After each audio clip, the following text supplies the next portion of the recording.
I'm born and bred Londoner. I was born and raised in North London, right by Alexandra Palace, which was where the first television broadcast took place in November of 1936, but I won't go on about that. I'm new to being a tour guide, but I'm certainly not new to being a storyteller. I've been a history teacher for the past 5 years, and so I have a lot of experience talking about history and telling the stories that are within it. What I love most about London is the fact that there is so much of it still to explore, and there is so much to learn about. I mean, I've lived here my whole life, and yet I still feel that there are areas that I've yet to see and explore. I think so much local history is hidden in plain sight. When you walk the streets of London, you just need to know really where to look, or I suppose in your case, you need to know the right tour guides or the right tour guide company. My favorite spot of the tour is without a doubt the Albert Memorial, which is just facing the Royal Albert Hall in Hyde Park, because there's so much you can learn from the memorial about the time period in which it was produced. So the memorial shows Prince Albert holding a catalogue from the Great Exhibition of 1851, which took place in Hyde Park. Or if you go around the corner of the memorial, you see 4 figures, sculptured figures, each representing one of the continents, the Americas, Asia, Europe, Africa. And that in itself is symbolizing Britain's global reach at the time as an empire, but also linking to Prince Albert's interest in international affairs. There's so much within the Prince Albert Memorial that you can really unpick and learn from.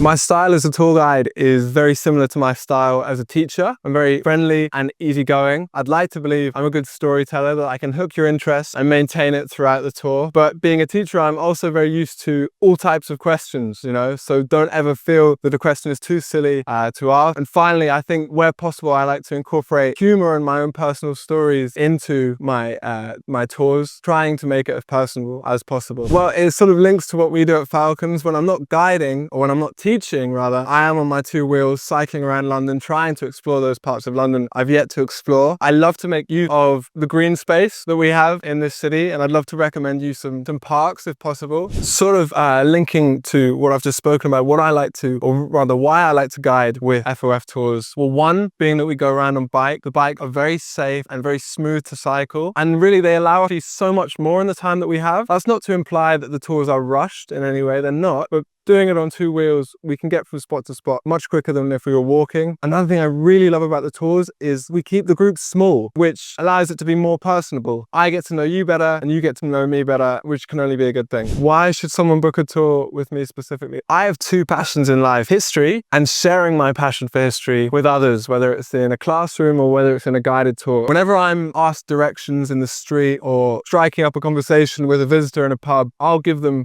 as much of my time as I can, simply because I want to share the beauty of this city with them, and I'm sure that I can do that with you.